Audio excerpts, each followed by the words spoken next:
कि पूरे 2 साल से ज्यादा जो मैं यहाँ गांव में चला, तो मेरे अपने दिमाग में जो एक घटना जिसने बिल्कुल झकझोर के रख दिया, एक बच्चा, जैसे हम लोग जब चलते थे तो शाम में टेंट सिटी टाइप ही आप कह सकते हैं कि टेंट लगाकर 200, 250, 300 लोग जितने हैं रुकने का एक सेटअप तो टेम्पररी बनाना ही पड़ता है हर शाम को।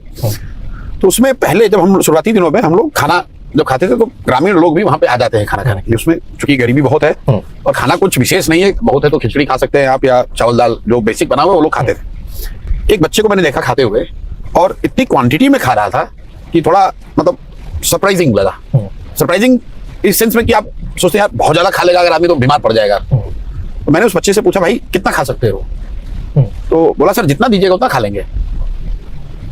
तो फिर मैंने पूछा कि घर पे भी इतना रोज खाते हो? उसने जो बात कही उसके बाद कि सर आज तक ऐसा हुआ ही नहीं कि मेरा पेट भर गया हो और तसली में खाना बचा हुआ।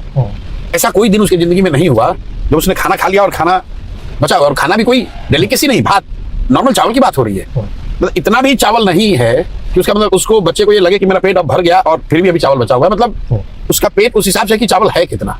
ये इतनी बड़ी मतलब दिल को झकझोर देने वाली बात है कि मैं उससे उबर नहीं, मतलब कई बार उसको सोचता हूँ, 1-2 बार मैंने कहा भी लोगों को।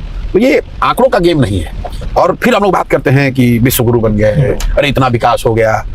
ये दिखाता है कि कितनी बड़ी चुनौती है। मैं ये नहीं कह रहा हूँ कि मैं ठीक कर दूंगा या किसी दूसरे ने बिगाड़ दिया है, लेकिन कितनी बड़ी चुनौती है।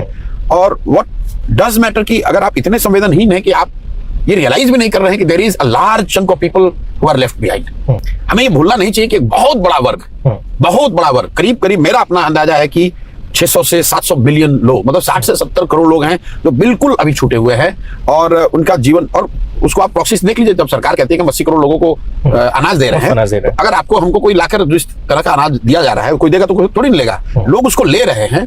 ये दिखाता है कि नीचे उसकी कितनी जरूरत है। पहली बात, मैं ये नहीं समझता हूँ कि 80 करोड़ जो लोगों को अनाज दिया जा रहा है सबको जरूरत है, लेकिन उसमें 50-60 करोड़ तो ऐसे जरूर हैं कि अगर वो अनाज से उनके जीवन के जीने पर असर पड़ता है। ये नहीं कहा जा सकता कि अनाज ना मिले तो नहीं जिएंगे, लेकिन असर पड़ता है कि उनके बच्चे भरपेट भोजन कर पा रहे हैं कि नहीं, इसका असर पड़ता है। अगर वो सस्ता अनाज ना मिले या फ्री अनाज ना मिले तो उनके जीवन पर फर्क पड़ता है।